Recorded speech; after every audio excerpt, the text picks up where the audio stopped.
Alhamdulillah nahmaduhu wa nasta'inuhu wa nastaghfiruh wa na'udzu billahi minasyururi anfusina min sayyiati a'malina asyhadu an la ilaha illallah wahdahu la syarikalah wa asyhadu anna muhammadan abduhu wa rasuluhu alladzi la nabiyya wa la rasula ba'dah sallallahu wasallam alaihi wa ala alihi wa sahbihi wa man tabi'ahum bi ihsan amma ba'd.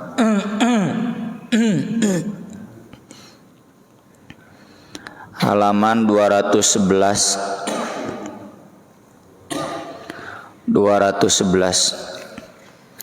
Babu sholatil idaini, bab sholat dua hari raya. Id itu artinya hari raya, satu akar kata dengan ada ya'udu audan, artinya yang berulang-ulang karena diperingati berulang-ulang. Idain artinya dua hari raya, yang dimaksud Idul Fitri dan Idul Adha. Hadis yang pertama dari Aisyah radhiyallahu anha qalat qala Rasulullah sallallahu alaihi wasallam al-fitru, Idul Fitri itu yauma yuftirun nas, hari berbukanya orang-orang. Wal adha, dan Idul Adha itu yauma, hari yudhi, menyembelih kurban, menyembelih udhiyah. Adha jama dari udhiyah, artinya hewan yang disembelih. Hari menyembelih annas, orang-orang. Hadis ini menegaskan bahwa Idul Fitri dan Idul Adha itu harus bareng-bareng, harus bersama-sama, tidak boleh berbeda. Annas di sini semua manusia, meski nanti ada perbedaan pendapat sebagian kecil ulama yang mengatakan berlaku seluruh dunia, kudu bareng, najan mustahil. Kan beda 24 jam tuh nya, hari teh, jam teh gitu.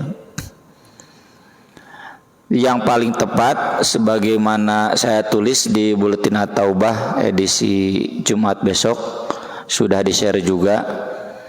Itu sesuai praktik di zaman sahabat, masing-masing wilayah. Jadi Anas di sana, Anas di masing-masing wilayah.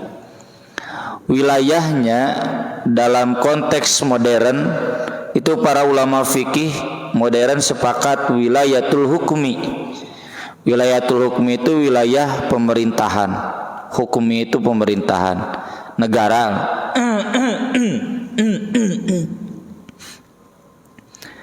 Dan khusus untuk konteks umat Islam di Asia Tenggara, itu wilayatul hukminya dalam wujud Mabims, Menteri Agama Brunei, Indonesia, Malaysia, Singapura itu menyepakati harus bareng-bareng gitu. Kalau di Timur Tengah ya jelas Timur Tengah ya, kecuali daerah Afrika itu beda wilayah juga yang dari Mesir ke sana. Nah itu fikih Idul Fitri dan Idul Adha. Tinggal pertanyaannya, siapa yang berhak mengomando manusia itu? Ya tentu ulil amri ya. Para ulama sepakat yang bisa menyeragamkan masyarakat itu ulil amri. Ulil amri itu yang berwenang. Persis saja, NU saja, Muhammadiyah saja gak punya wewenang. Ulil amri di sini sesuai fatwa MUI adalah Kemenag berdasarkan sidang isbat dengan MUI dan semua ormas Islam. Semuanya duduk bersama. Alhamdulillah di Indonesia ini sudah terjadi, meski mohon maaf ya Bapak-bapak, saya mendoakan Muhammadiyah semoga segera gabung ya. karena hanya beliau yang belum gabung ya, jadi kalau gabung udah sempurna ya hadis itu gitu. Al fitru yauma yuftirun nas wal ada yauma yudahin nas. Soalnya Salafi dan PKS yang dulu juga sering ikut Saudi sekarang sudah enggak ya, walau alam kalau yang kecil-kecilnya, karena saya juga dapat chat ya di orang tua santri, Ustaz ini gimana, saya balik tanya dari siapa ini, nggak jelas penulisnya, dari grup teman saya PKS ini gitu. Jadi mempersoalkan saum Arafah hari Sabtu, harusnya hari Jumat sama dengan wukuf di Arafah di Saudi. Itu yang sudah saya tulis. Kalau perlu nanti saya sharekan ya linknya. Sekarang ya PKS sudah ikut sama dengan Kemenag. Mungkin takut dicap partai teroris. Alhamdulillah mungkin. Salafi juga sudah banyak ya yang mengikuti fikih yang umum. Jadi Idul Fitri Idul Adha itu harus bareng ya. Termasuk di organisasi saya juga dulu masih ada dan sekarang juga masih ada, cuma karena minoritas. Sekarang mayoritasnya dari mulai saya pernah ditanya tahun berapa ya, 2008 2009 ketika membahas tentang fikih hisab dan ruyat, saya ditanya oleh jamaah, jadi Ustaz cenah lebaran teh iraha tanggal hiji Syawal. Nya cenah hiji Syawal poe naon gitu. Saya jawab dengan para pimpinan kami, Ustadz Anu yang 5 pimpinan kami. Ini semuanya mazhabnya mazhabul amri. Tenanglah pasti sarwaya pemerintah cetek gitu. Jadi fikih ini sekarang alhamdulillah tinggal yaitu tadi ya Muhammadiyah, mudah-mudahan lah tahun depan sudah ikut, karena kriteria ditinggikan itu salah satunya usulan intelek ulama-ulama muda Muhammadiyah. Jadi agar Muhammadiyah ikut, katanya kriterianya tinggikan sesuai standar ilmiah astronomi yang digagas oleh Prof. Thomas Jamaluddin. Sudah dinaikkan kan mulai tahun ini, makanya ada banyak mundur kan, Ramadan mundur, sekarang Idul Adha mundur dari kalender awal kan. Itu karena kriterianya sudah ditinggikan. Insya Allah kita berdoa tahun depan Muhammadiyah bisa gabung sehingga hadis ini bisa diamalkan. Jadi kita Idul Fitri bareng-bareng, Idul Adha juga bareng-bareng. Da kalaku mage nya meskipun kita menanamkan jiwa toleransi, anggar we hati leutik mah teu para ruguh. Ya nu lebaran miheulaan teh gitu ya. Meski tetap ya kita enggak boleh menyebut mereka sesat. Apalah enggak boleh menyebut bid'ah, enggak boleh. Ijtihad itu sering kita sampaikan, kalau benar 2 pahalanya, kalau keliru 1 pahalanya. Sesama yang dapat pahala saling menghargai. Hadis yang kedua, wa Nabi Umair bin Anas bin Malik radhiyallahu anhuma an umumatin lahu minas sahabah.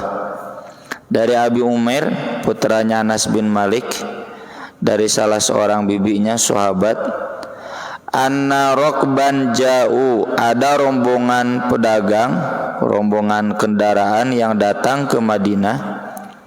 Fasyahidu, mereka bersaksi, annahum ra'awul hilala bil ams, bahwa mereka sudah melihat hilal kemarin. Ini kasusnya bulan Ramadan, tanggal 30 Ramadan. Ada rombongan pedagang yang baru datang ke Madinah yang bersaksi ketika di perjalanan kemarin itu kemarin maghrib sudah melihat hilal. Fa'amarahun Nabi SAW an yuftiru, maka Nabi di hari itu memerintahkan sahabat semua untuk buka, karena sudah Idul Fitri. Buka, sudah di kesaksian, kalau sekarang sudah diuji secara ilmiah betul ya bahwa itu memang hilal. Wa idza asbahu, dan kata Nabi keesokan harinya, yahudu ila musallahum, hendaklah mereka pergi ke musola mereka. Ini yang disebut dengan sholat kodo id, ya, atau sholat id kodo. Apa sholat id kodo itu? Sholat id yang diamalkannya tanggal 2 Syawal, atau kalau Zulhijjah mah mualnya daya jarak. Idul Fitri ini, Idul Fitri yang diamalkan pada tanggal 2 Syawal sholatnya, tapi bukannya sudah dari tanggal 1. Kenapa? Karena baru tahu tanggal 1-nya sudah lewat duha, ya.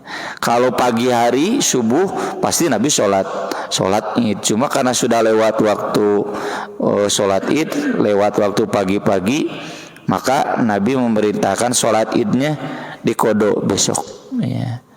Tapi ini berlaku hanya untuk ini saja. Kalau bapak-bapak sakit, besok aja sholatnya nggak bisa, ya, nggak bisa. Kan tadi sholat id itu harus bareng-bareng, ya. Jadi kalau ini kan keliru ruyat tilalnya atau tidak melihat tilalnya bareng-bareng. Maka dari itu ralat atau kodo sholat idnya pun bareng-bareng tanggal 2 Syawal. Jadi seandainya ini terjadi, boleh diamalkan, ya. Misalkan tidak mustahil, sampai saat ini ada satu kampung yang masih puntennya gaptek, ya. Pas bapak pulang ke kampung, nah ente lebaran gitu. Cenah sugan teh tanggal 30 digenapkeun ente lebaran. Maka satu kampung itu kemudian besoknya boleh, ya, karena anasnya level kamu karena nggak tahu, ya. Boleh tuh sholat idnya tanggal 2, dan di hari tanggal 30 yang diduga 30 namun keliru itu mereka boleh berbuka. Bukan boleh, harus berbuka. Karena sudah bukan bulan Ramadan, sudah Idul Fitri kan haram sahur. Kemudian hadis berikutnya dari Anas radhiyallahu an qol, kana Rasulullah sallallahu alaihi wasallam la yaghdu yaumal fitri. Rasulullah SAW tidak pergi pada hari fitri hatta ya'kula tamarat, sehingga makan beberapa kurma. Akhrajahul Bukhari wa fi riwayatin mu'allaqah wa wasalaha Ahmad wa ya'kuluhunna afrodan, dan beliau makannya satu-satu. Tamarat itu minimal 3, ya, 3 kurma. Dan ini sunnah, Mbak. Sunnahnya nanti dijelaskan di hadis berikutnya dari Ibnu Buraidah, dari ayahnya, dari Buraidah radhiyallahu anhu qala, kana Nabi sallallahu alaihi wasallam, Nabi sallallahu alaihi wasallam la yakhruju yaumal fitri hatta yat'ama, tidak keluar pada hari fitri kecuali makan dulu. Wala yat'amu yaumal adha hatta yusolliya, dan tidak makan pada hari Idul Adha sehingga sholat. Nah, ini bagi bapak-bapak pengurus DKM, wayahna Idul Adha mah nyuguhan, ya. Karena imam kosong perut.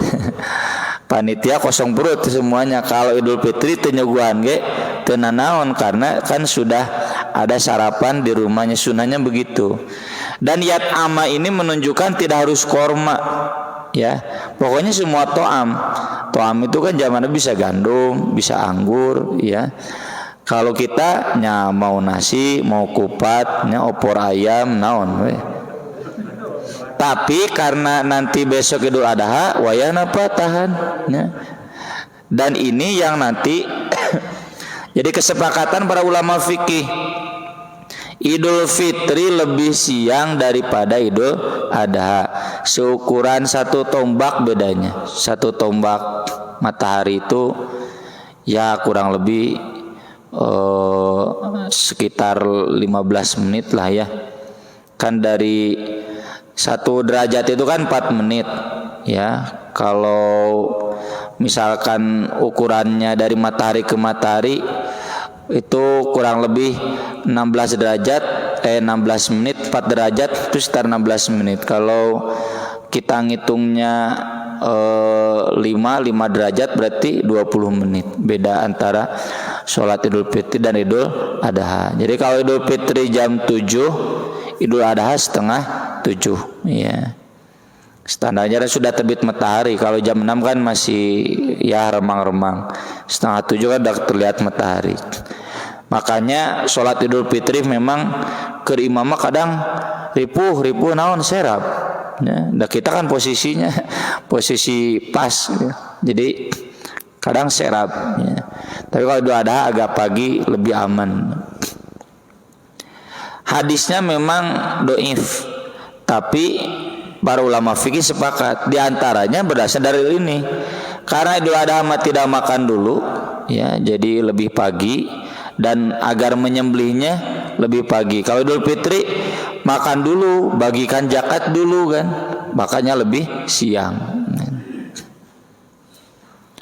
Kemudian hadis dari Ummu Atiyah radhiyallahu anha qalat umirna an nukhrijal awatiqo, kami diperintahkan untuk mengeluarkan, mengajak keluar gadis-gadis pingitan utara kala luar nu balalager wal huyadho fil idain, bahkan perempuan-perempuan yang haid pada hari raya. Jadi istri bapak, putri bapak, istri kita ya, dan putri bapak karena saya belum punya putri. Meskipun sedang haid wayahna Idul Fitri mah kudu ngilu gitu. Semua harus keluar. Jangan ada malas. Ada cenah kerhead, harus keluar ke tempat sholat Id. Untuk apa? Yasadnal khair wa da'watal muslimin, untuk menyaksikan kebaikan dan dakwah kaum muslimin. Kan ada ceramah penting itu Idul Fitri, Idul Adha itu. Wa ya'tazilul huyyadul musalla, tapi tentu memisahkan diri perempuan yang haid dari musolanya. Jangan masuk ke tengah. Istri kita kalau sedang haid di pinggir saja. Kalau di tengah nanti mengganggu sholat. Ya, di pinggir saja. Atau bagian moto lah. Ya, panitia sok butuh moto. Nah, kasihkan sama ibu-ibu yang sedang haid bagian moto. Ya. Nanti pas ceramah ikut gabung. Ya.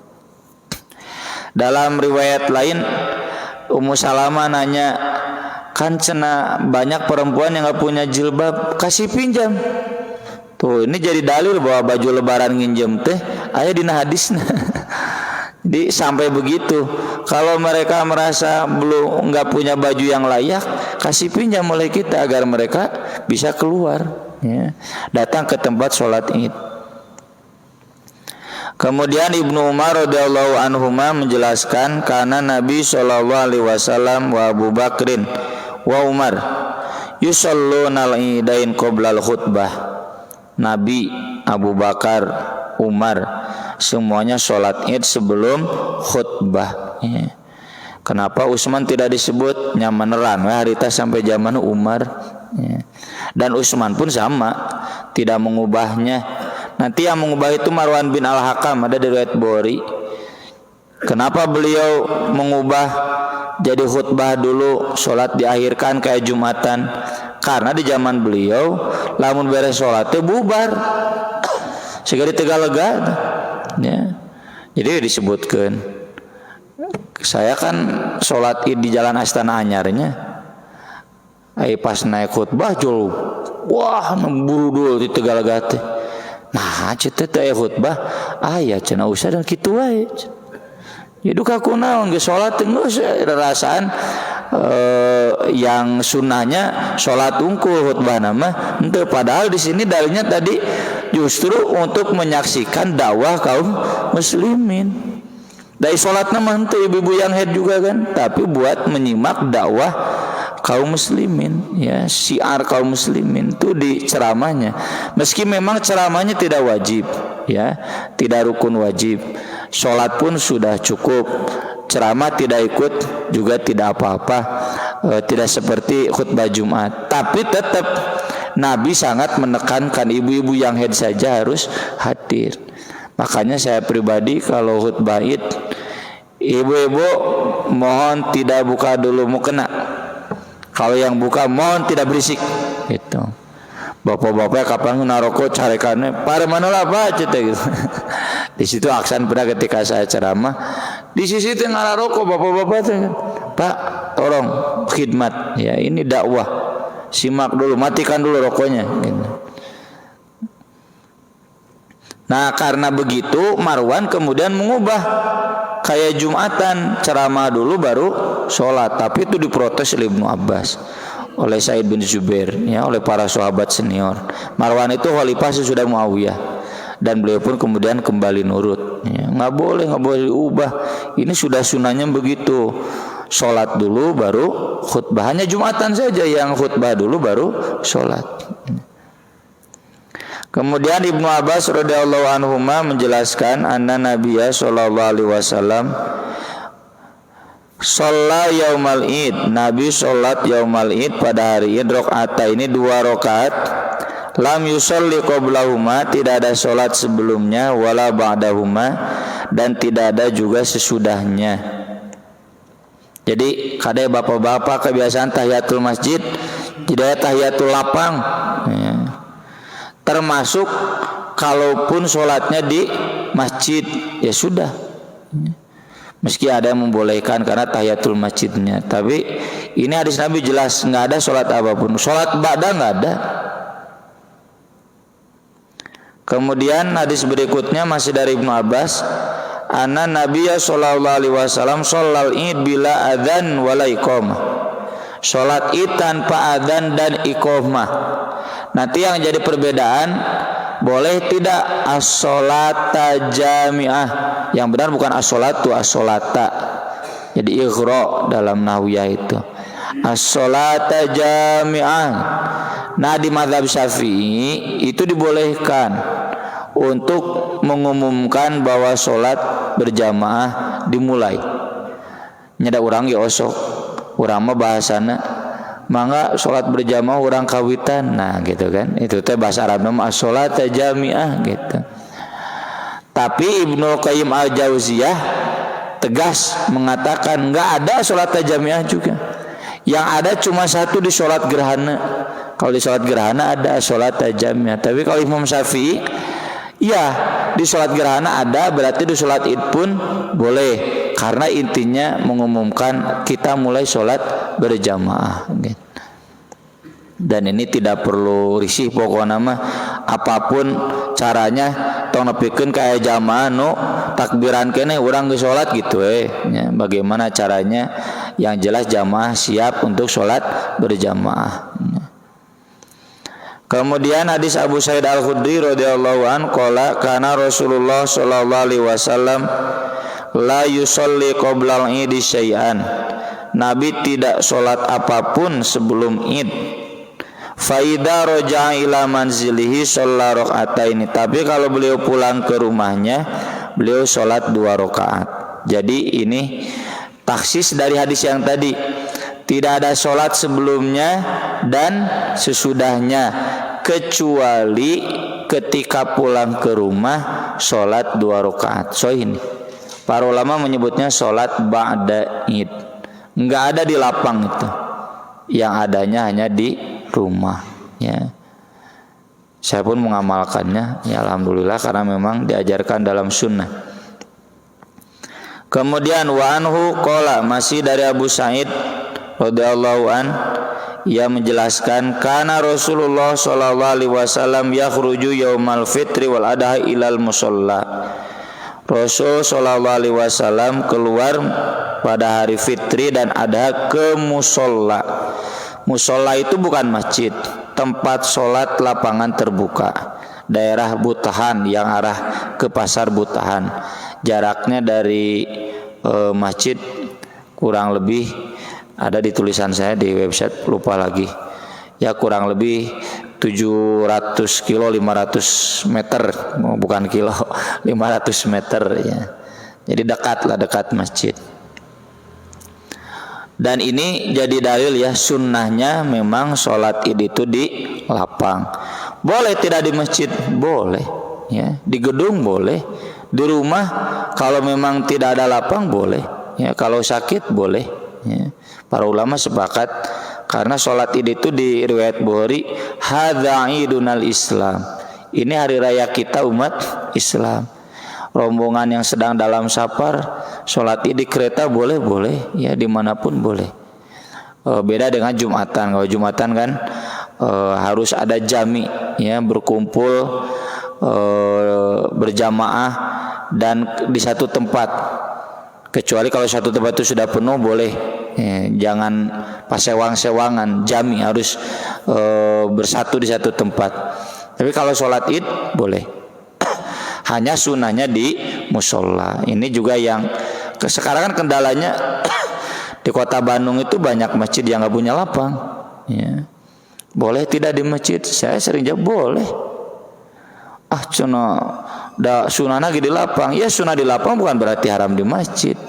Siga enak kieu, ai salat wajib sunahna di mana bapak-bapak?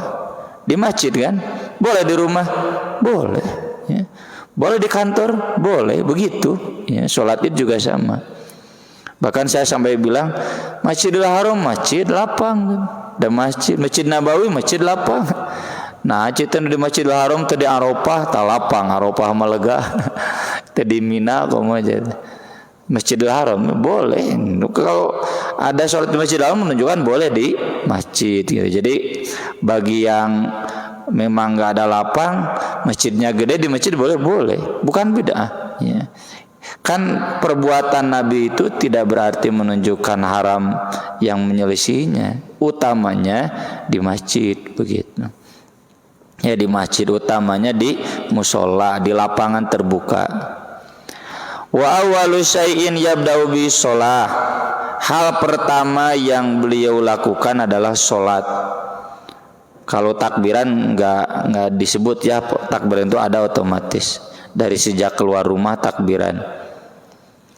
Maksud sholat di sini berarti bukan khutbah dulu, tapi sholat dulu.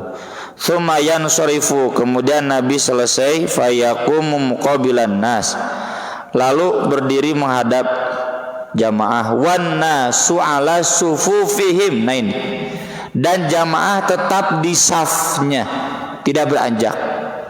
Teu nyararisi, nya teu ngarariung, tetep we gitu.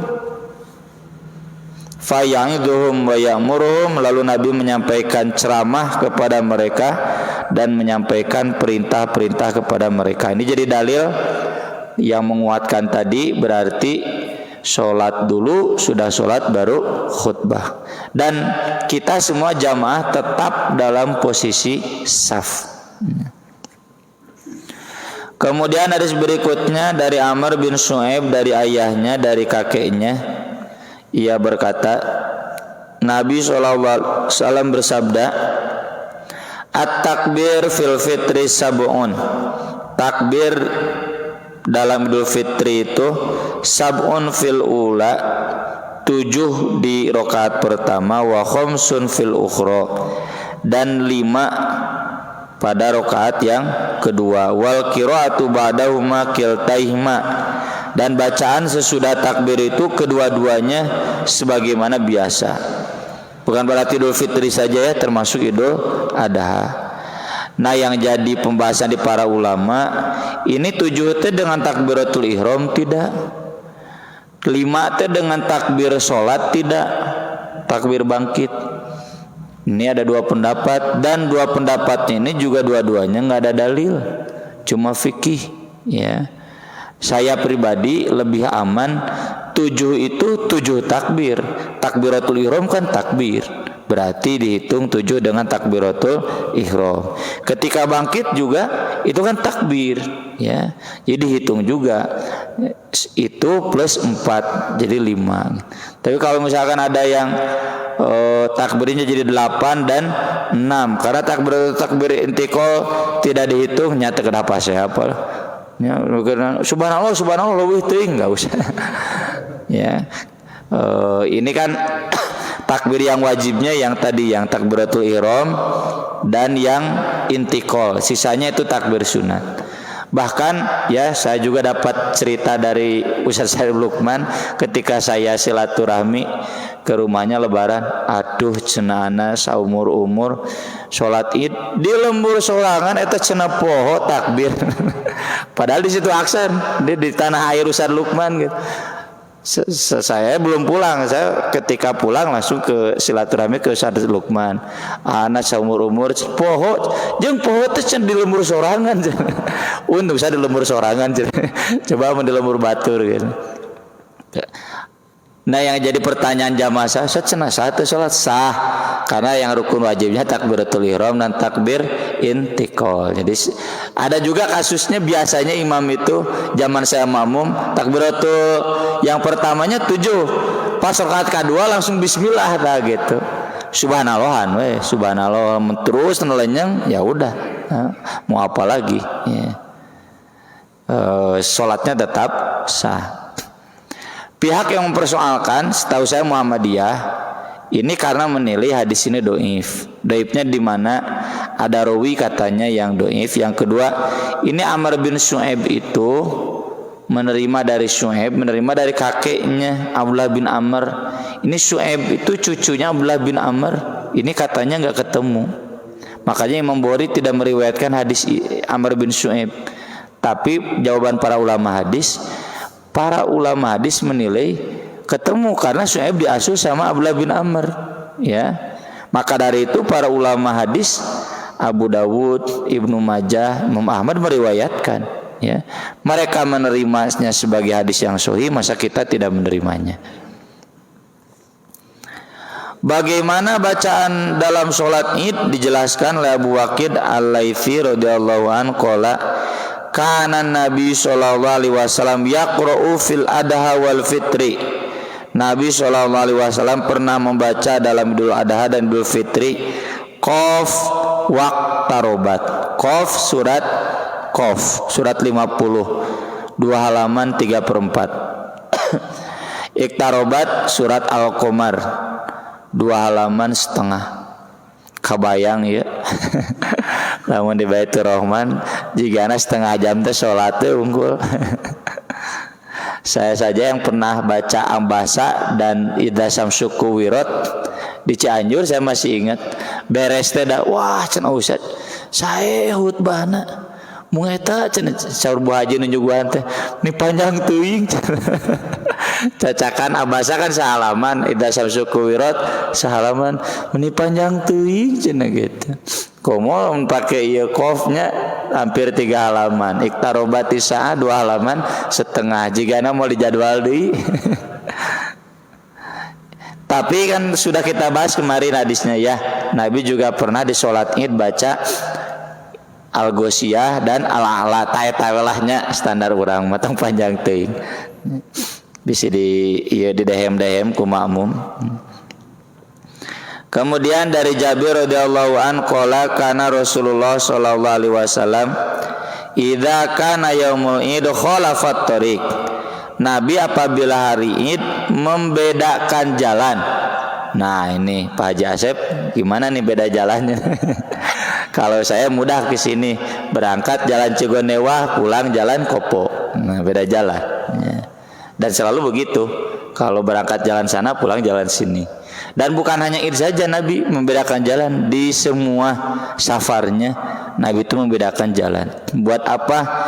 Kan bumi ini jadi saksi, ya. Jadi saksi kebaikan kita, biar lebih banyak bumi yang dilangkahi oleh kita dengan langkah-langkah kebaikan. Nanti kan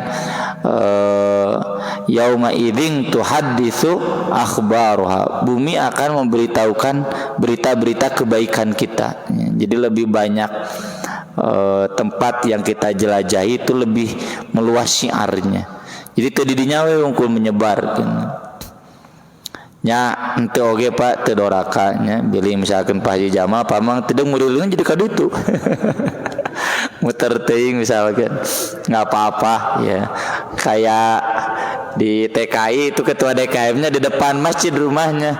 Ustaz cenari abdi kumaha muterna.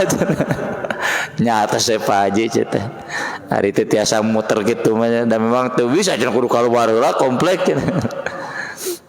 Ini yang mungkin ada 2 jalan, maka bapak-bapak pilih 2 jalan itu antara berangkat dan pulang. Kemudian dari Anas radhiyallahu an qala qadima Rasulullah sallallahu alaihi wasallam al-Madinah. Rasulullah sallallahu alaihi wasallam datang ke Madinah. Walahum yauman yal'abuna fihima, dan mereka memiliki 2 hari yang mereka biasa rayakan. Ini hari Nairus dan Mihrojan. Nairus itu kalau sekarang tahun baru Masehi. Mihrojan itu awal musim semi, ya. Mungkin kalau di kita ya bulan Juni, bulan Juli. Dan itu dirayakan, lalu Nabi larang. Ya, ini makanya kita atau saya pribadi tegas, tahun baru haram dirayakan. Kalau sebagian ulama kemudian mengalihkan perayaannya, ya agak mendingan lah. Meski saya pribadi nggak terlalu sependapat. Ya udah, kalau nggak ada aja, nggak usah diada-adakan. Karena kalau kita mengadakan ya keneket ngerayakan tahun baru teh gitu. Ketika Nabi datang, Nabi bersabda, "Qad abdalakumullah bihima khairan minhuma." Allah telah mengganti kalian dengan 2 hari yang lebih baik dari 2 hari itu, Yaumal Adha wa Yaumal Fitr. Ini menunjukkan perayaan yang disyariatkan hari raya itu cuma 2, Idul Fitri dan Idul Adha. Tidak ada tahun baru, nggak ada, dan nggak boleh. Ya, itu perayaan pagan ya. Kemudian hadis berikutnya dari Ali radhiyallahu an qala minas sunnah an yakhruja ilal id masyian, termasuk sunnah keluar salat id sambil berjalan kaki, kecuali nya abdi kadieu piraku dek papa pakai kendaraan. Kemudian yang berikutnya dari Abu Hurairah radhiyallahu annahum asabahum matar fi yaumi id, pernah menimpa mereka hujan pada hari id. Fa shalla bihimun nabi sallallahu alaihi wasallam salat al-id fil masjid, lalu Nabi salat bersama mereka salat id di masjid. Tapi hadis ini dhaif. Dhaifnya kenapa? Ya sanadnya dhaif, yang kedua matanya juga dhaif. Kan sama di masjid juga terbuka, ya, mun hujan di lapang sarua di masjid ge kahujanan gitu zaman Nabi mah. Kan di hadis yang Nabi itikaf itu kan hujan gede basah kan pemimbaran Nabi sujud di atas tanah yang masih basah. Ya, jadi sama mun hujan teh kahujanan oge di masjid. Tapi para ulama sepakat seperti yang tadi sudah kita singgung, sunnahnya di lapang. Kalau tidak bisa di lapang, ya boleh di masjid. Sama seperti sholat wajib, bapak-bapak wajibnya kan di masjid. Tapi kalau nggak bisa di masjid, ya boleh di rumah, di lapang, dimanapun yang memungkinkan. Termasuk seperti kemarin kita ketika COVID, ya, tidak boleh di lapang, tidak boleh di masjid, di rumah saja, silakan. Jadi kalaupun di masjid, di rumah, di kantor, di gor, silakan dimanapun sholat id itu boleh dilaksanakan. Jadi meskipun hadis ini dhaif, tapi memang fikihnya demikian. Sekian bapak-bapak pembahasan tentang sholat id. Adzan isya dulu ya. Nanti sesi tanya jawab dilanjut sesudah adzan isya. Aku qouli hadza wa astaghfirullah li wa lakum subhanakallahumma bihamdik asyhadu an la ilaha illa anta astaghfiruka wa atubu ilaik. Wassalatu wassalamu ala rasulillah. Wassalamualaikum warahmatullahi wabarakatuh. Washabih wa man walah amma ba'd. Kita buka sesi kedua, sesi tanya jawab. Mangga saya persilahkan. Mangga Pak Ji. Saya di dalam saum di bulan Dzulhijjah ini saya mendapatkan 2 sumber. Yang pertama adalah yang menganjurkan saum Dzulhijjah dari tanggal 1 sampai tanggal 9. Kemudian yang kedua, saya mendapatkan juga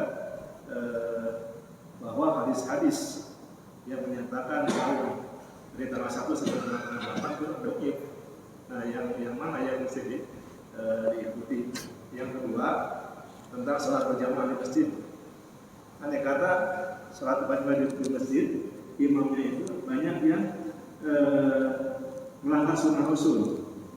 Contohnya misalnya dalam Al-Fatihah itu ada yang imam itu mengatakan rubi gitu ya, dia menambah satu kata itu diantaranya itu.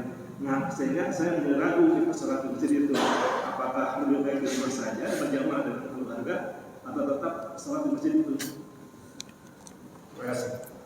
Ya, kajian tentang saum di 10 hari Dzulhijjah itu sudah lama dan pengamalannya juga sudah lama.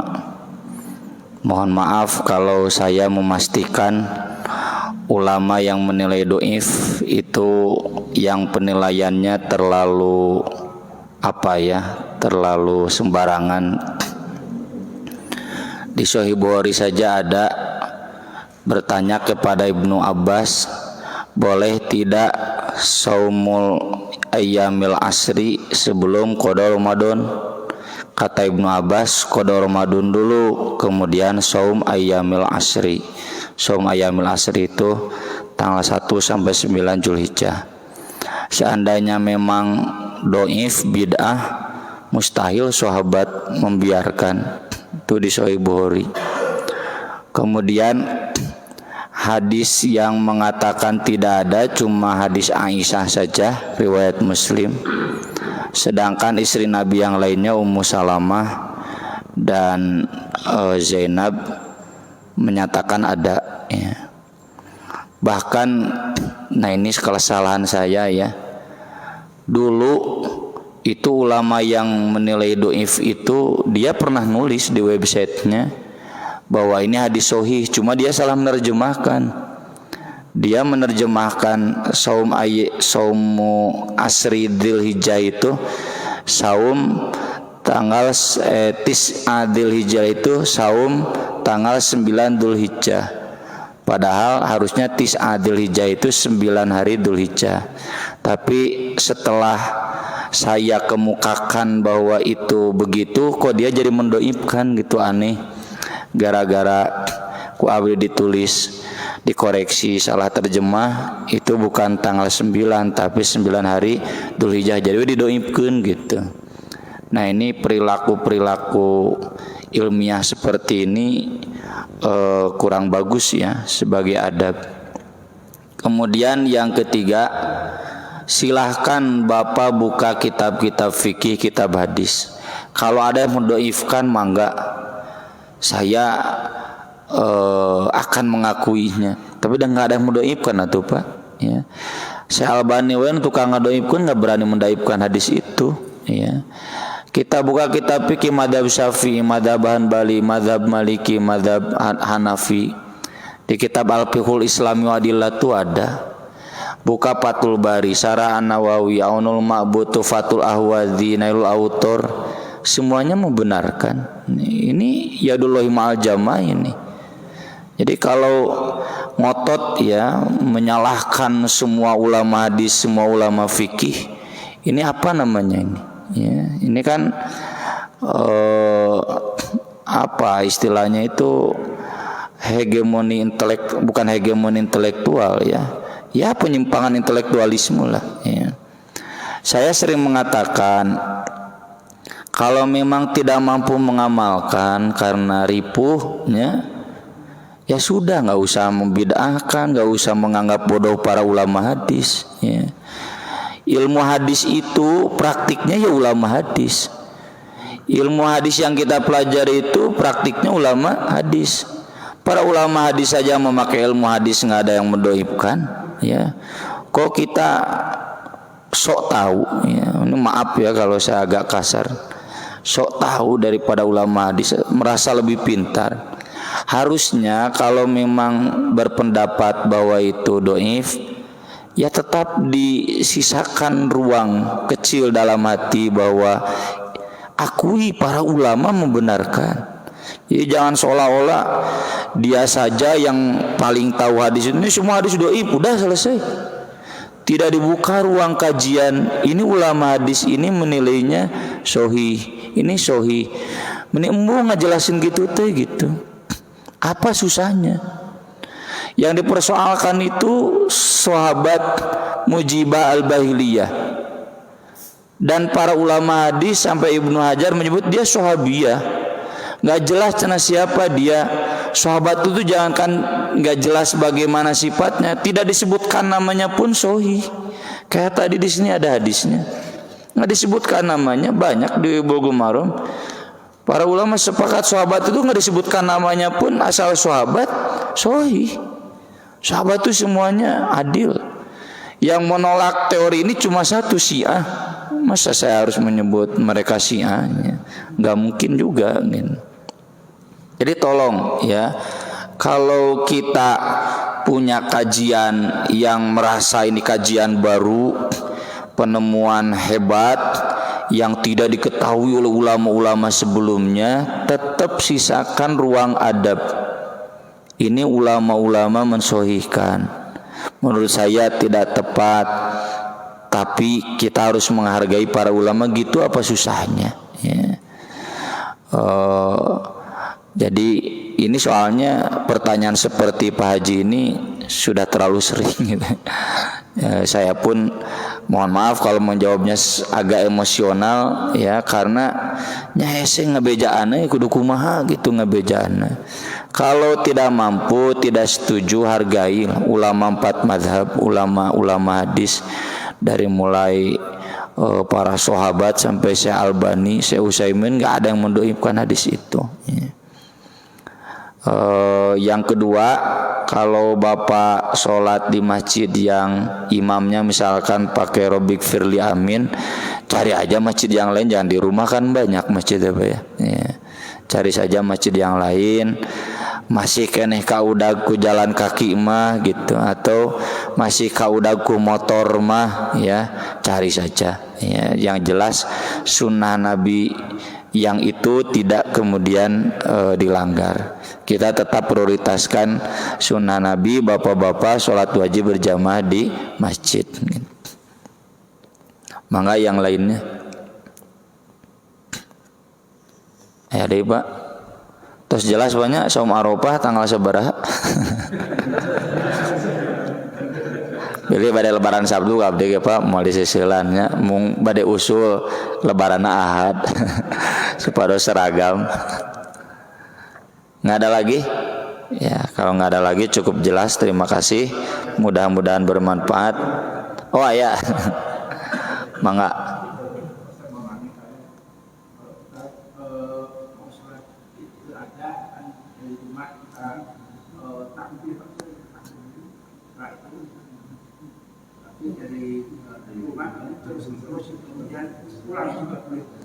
Enggak, sampai sholat id selesai. Nanti yang sesudah sholat id itu di setelah sholat wajib, setelah sholat sunat itu ada takbir ya.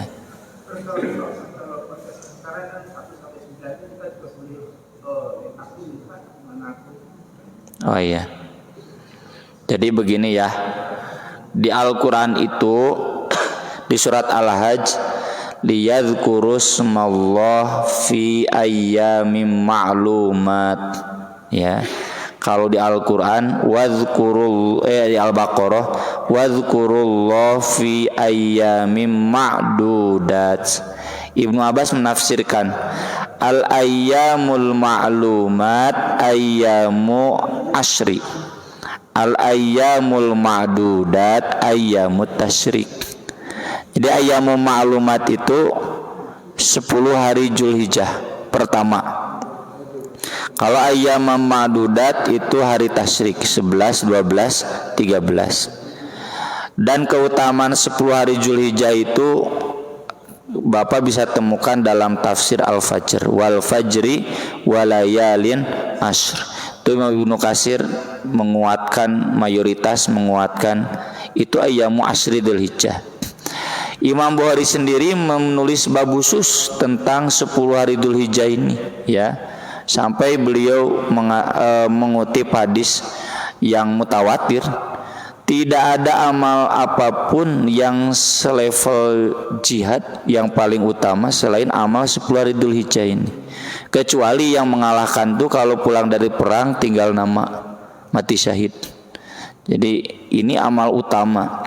Apa amal utama di 10 hari Dzulhijjah ini? Semua, termasuk kurban, saum, sedekah, salat malam. Bapak-bapak ya, 10 hari Dzulhijjah ini, 10 malam Dzulhijjah ini salat tahajud jangan terlewat. Mun bisa lama ya, kayak bulan Ramadan ya. Baca Quran, dzikir, semua termasuk saum. Karena itu ulama ngejelaskan ya. Dan capeknya paneta nilai jihadna teh didinya ya. Termasuk Imam Bukhari menuliskan riwayat Ibnu Umar dan Abu Hurairah sengaja ke pasar takbiran sampai yang ada di pasar ikut takbiran ya. Saya pernah ditanya, Ustaz cenah pernah ke pasar Cangkring di situ Aksan? Pernah ngantu takbiran, dari takbiran seorang ini mau dituturkeun. Mungkin yang bisa itu mungkin sekelas Ustaz Abdul Somadnya, Habib Rizik Syihab ke pasar takbiran pasti ada ikut. Aya abdi mah tuh apalah aku. Kenapa Ibnu Umar dan Abu Hurairah sampai ke pasar tuh tanggal 1 Zulhijjah takbiran? Untuk mengajarkan bahwa ini hari-hari mulia dan sudah boleh takbiran. Lalu bagaimana dengan riwayat yang membatasi takbiran itu dari tanggal 9 sampai 13? Nyatong diadukeun. Para ulama kemudian membedakannya dengan kalau tanggal 1 sampai 8 tidak terlalu rutin. Kalau tanggal 9 sampai 13 itu rutin, sama seperti bapak-bapak yang sedang ibadah haji. Saya di At-Taubah dari tanggal 1 Zulhijjah sudah takbiran, cuma tidak ada 5 waktu, paling 2 waktu atau 1 waktu, minimal 1 hari sekali ada takbiran. Tapi nanti dari tanggal 9 dari subuh terus 5 waktu kita takbiran. Jadi riwayat-riwayat yang sahih itu jangan main dipertentangkan, ya. Ini sahih ada di riwayat Bukhari, meski bukan riwayat Bukhari langsung, tapi Imam Bukhari menyetujui kesahihannya, ya. Jadi boleh takbiran. Nah, terkait khusus sholat id mah tetap dari berangkat dari rumah sampai sampai imam naik mimbar. Udah selesai. Nanti kalau mau takbiran lagi udah beres sholat id, sudah pulang ke rumah, ya. Diutamakan di setiap selesai sholat, mau sholat wajib, mau sholat sunat, bapak sholat duha takbiran, sholat malam takbiran boleh, silakan. Itu sampai tanggal 13 Dzulhijjah, gitu. Begitu Pak, ya, sebentar takbiran di Dzulhijjah itu cukup. Oh mangga.